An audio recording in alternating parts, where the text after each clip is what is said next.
नमस्कार सांग मैंने मु मोटिवेशनल स्पीकर आपणकर क्षीरोद आज टॉपिक टी हूँ ब्रह्म मुहूर्त कौन करबा दरकार। आम मैंने प्रथम जानिबा ब्रह्म मुहूर्त क्या कहुए एवं कौन पाई कहुए। सांग माने ब्रह्म मुहूर्त एमती एक समय से समय आपण जहाँ चाहिए से करें। मु आपण मानक मध्य पूर्व भिडियो कही कहीं से समय पूरा परिवेश शांत रही था। प्रकृति से समय नुआ सूर्य उदय को अनै बसी थाए। गछ लता पानी पवन समस्ते से सूर्य उदय समय जाग्रत हो अनै बसी था। से निजक प्रस्तुत करि पूरा दिन सारा केमिति निजर कार्य को संपादन करेंगे। आई समय हूँ भोर 3:30 रु 5टा मध्य आई समय ईश्वर समय होता है। यह वेद मानक लेखाई रही। देवता माने से समय मर्त्यमंडल को स्नान करने आसी था। आपण जदि आपण जीवन में किसी भी लक्ष्य को हासिल करने चाहते आपण को सही समय बहुत साहाय्य करिवो आपण को आपणकर लक्ष्य पाखरे पहुंचाई। देखंतु सांग माने आपण मानक जीवन में जेते भी परिश्रम करंतु ना कहीं जेते पर्यंत आपण को कौन सी प्रकार स्पिरिचुअल सपोर्ट मिले ना सेते पर्यंत आपण आपणक लाइफ रे केबे भी किछि करि परिबे नाही, केबे भी किछि हेई परिबे नाही। आपण माने देखंतु जो माने भी तांको जीवन में प्रकृति रे सक्सेसफुल हेइचंती बहुत सम्मान अर्जन करिसंती आपण सेमानक जीवन को पढ़िले से आपण जानिबा पाइबे तांकर दिनचर्या केमिति थिला।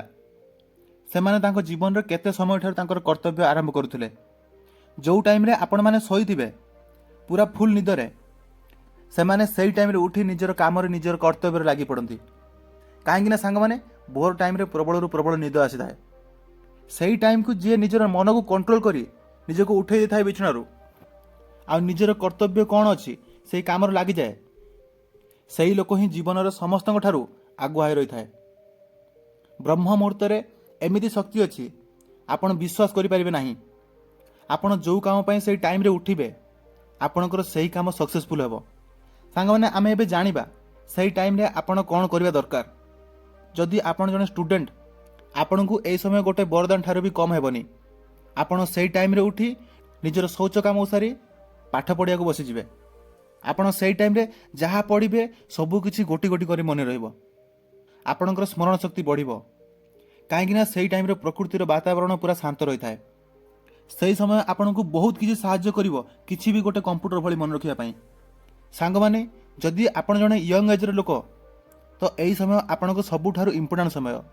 यही समय आपण निहाती आपण जीवन में सक्सेसफुल पाइबा आपण जीवन में जो टेंशन थे मु मो जीवन में कौन करी केमिति सक्सेसफुल हेबी आपण से टाइम रे उठिले आपण को आपण जीवन में सब रास्ता मिल जिवो। आपण से टाइम रे उठी निजर ब्रह्मचर्य को रक्षा करि परिबे, निजर भीतर शक्ति को संचार करि परिबे, निजर भीतर शक्ति को संचार करि परिबे, निजको चिन्हि परिबे, योगा एक्सरसाइज करि परिबे, ध्यान रे बसी निजर विचलित माइंड को कंट्रोल करि परिबे। सही समय आपण पई सबुठु बेस्ट समय। आपण आपण जीवन में धीरे धीरे एमिति कॉन्फिडेंस फील करिवे जोटा आज पर्यंत आपण अनुभव करि नांती। यही सब आपण निजर अंतर रस निजर स्व इच्छा करें आपन को बहुत सफलता देव।